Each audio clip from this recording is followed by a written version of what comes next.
Hi everyone, and welcome to the latest episode of Just Good Games. I hope you all had a great Christmas and I hope you got many games for Christmas, and obviously I hope you have a great new year. So, with 2019 nearly in the books, it's now time to take a look forward and have a look at 2020. 2020 looks to be a phenomenal year for games. We've got the start of a new generation, obviously the end of the current generation, which hopefully should go out with a massive bang. So I've decided to take a look at six of the most anticipated games for 2020. Most of them will be coming from the start of the year, as I'm sure at E3 we'll have loads of announcements for the next generation. But I can only talk about what I know about, so let's crack on. Cyberpunk 2077 is a role-playing game developed by CD Projekt Red that is releasing for Microsoft Windows, PlayStation 4, Stadia and Xbox One on the 16th of April 2020. But of course, you already knew that. After the massive success of The Witcher 3, everyone was wondering what would CD Projekt Red come up with next. And what they have come up with looks to be breathtaking. This looks to be one of the most customizable and open-ended RPGs ever. You get to customize almost every aspect of your character and the way they play. One feature which I've read and heard about, which absolutely fascinates me, is that if you fail a mission, like if you fail a series of missions, there's no game over, there's no mission fail screen. It just continues on and closes off some of the options, but obviously opens up other options. This really means like the immersion is not broken with like game over screens and stuff like that, and will lead to a unique experience for every player. Although you can easily see the fingerprints and DNA of The Witcher all over this game, obviously in the customization and storytelling aspects of it, it's also a massive departure for CD Projekt Red. The fact that it is a first-person game has caused a bit of an uproar. There's cars, vehicles, bullet time. It's obviously set in a science fiction fan's wet dream, and you can complete this game without killing anyone.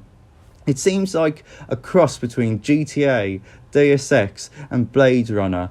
This is already a favourite for Game of the Year for 2020, and I can see why. Also, Keanu Reeves is going to be in it, for goodness sake.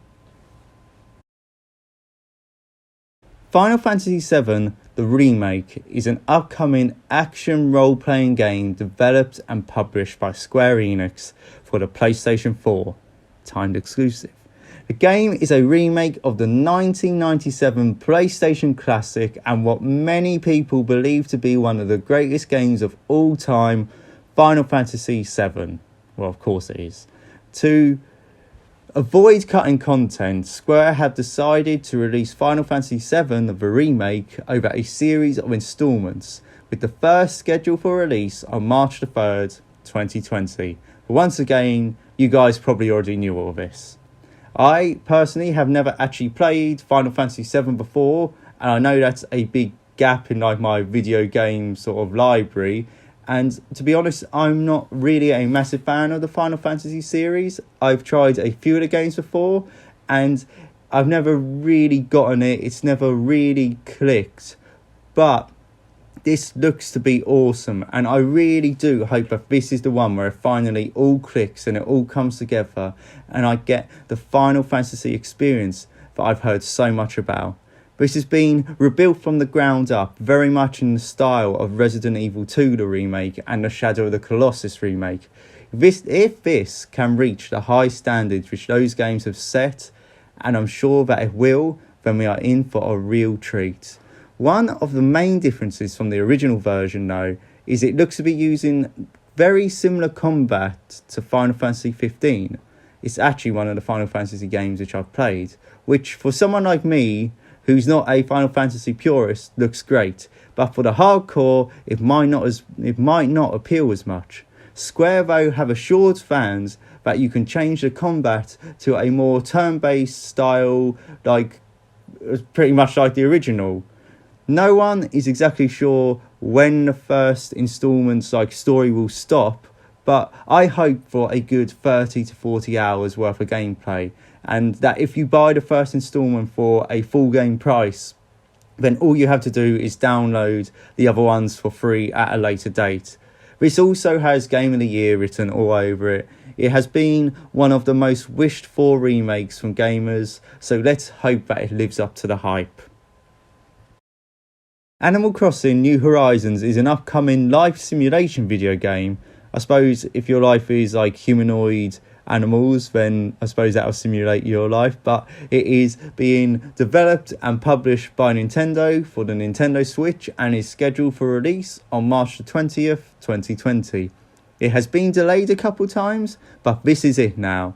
It is the 5th main series title in the Animal Crossing series. I have only ever played one Animal Crossing game, and that was on the Nintendo DS, and that was Animal Crossing Wild World. And you know what? I rather enjoyed it. If you like any of the previous games, then I'm pretty sure you will like this, as it just looks like they've taken all the best things from the other games, put them in a big old pot and unleashed it on the Nintendo Switch. Fan favourite Tom Nook is back after kicking some ass on Smash Bros, and after buying a vacation package from him to a deserted island. I can only assume that your player's goal is to help bring the new island up to scratch with the help of the companions, old and new.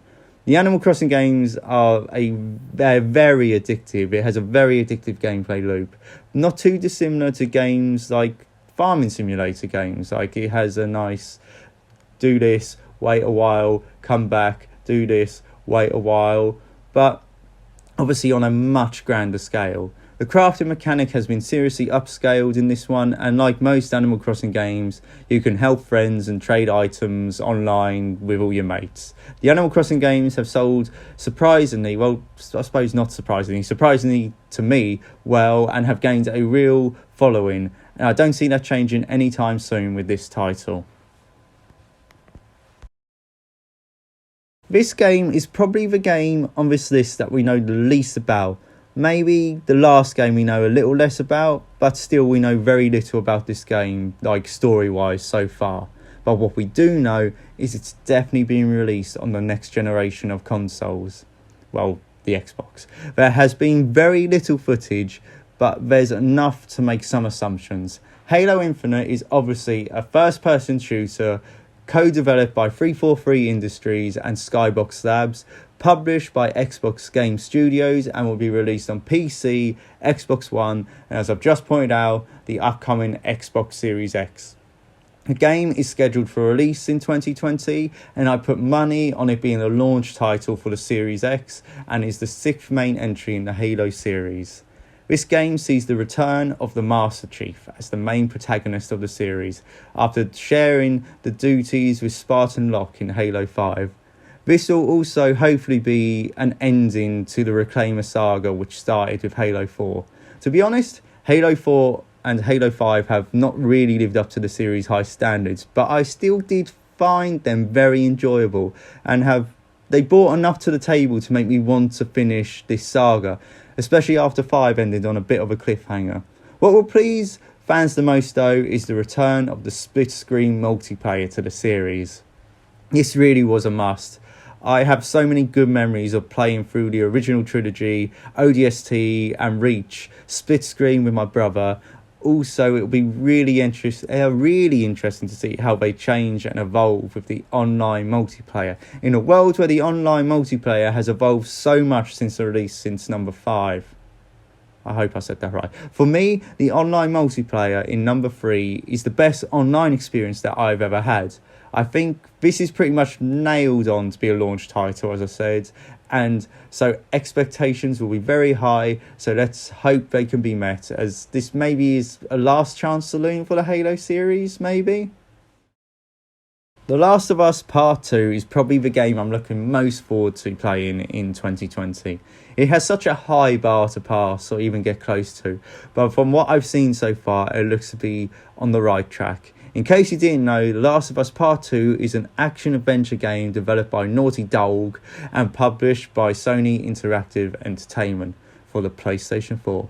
It's set 5 years after the events of The Last of Us, Players now control a 19-year-old Ellie who comes into conflict with a mysterious cult in the post-apocalyptic world of the United States. This game just looks to have improved on everything from the last game. There seems to be more semi-open world environments, a bit like Uncharted 4. The combat looks sharper, more violent and more visceral, and the stealth looks to have been stepped up in a couple notches as well. But the big questions are obviously about the story. Did Joel tell Ellie about his decision, and what went down at the end of the first game? What state is the world in now? Has society been rebuilt a bit? How many clickers are there about? Are they really rare now? Do people know about Ellie's immunity? What role does Joel play in this? We've only seen him a bit in the trailers, and some people think he's a ghost. I really hope he's not a ghost or some manifestation in Ellie's mind, but we'll have to find out. I'm sure we will get all of these answered, and even more devastating and emotional moments which we haven't even thought of yet when this comes out. So I'm really looking forward to this. I'm going to close this list off now with a game that I had hoped I would be talking about after finishing the amazing remake of number 2. It was my game of the year for 2019.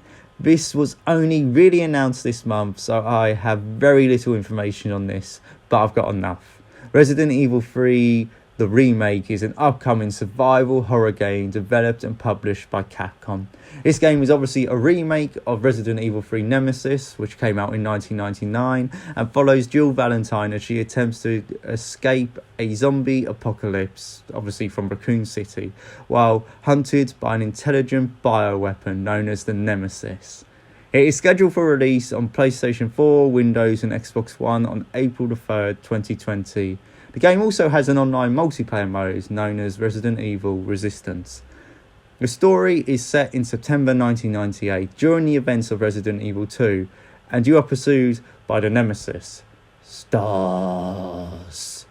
The Nemesis is iconic, but this is probably what I would call actually the forgotten Resident Evil game, especially since what followed it redefines the way we think about survival horror games.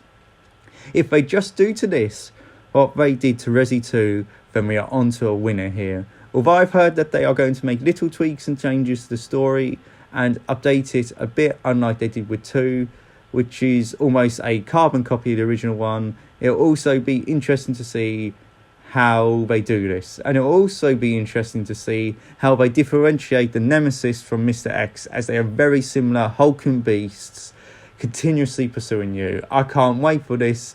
Maybe it might even become my game of the year for 2020, so you'll have a double Resident Evil game of the year.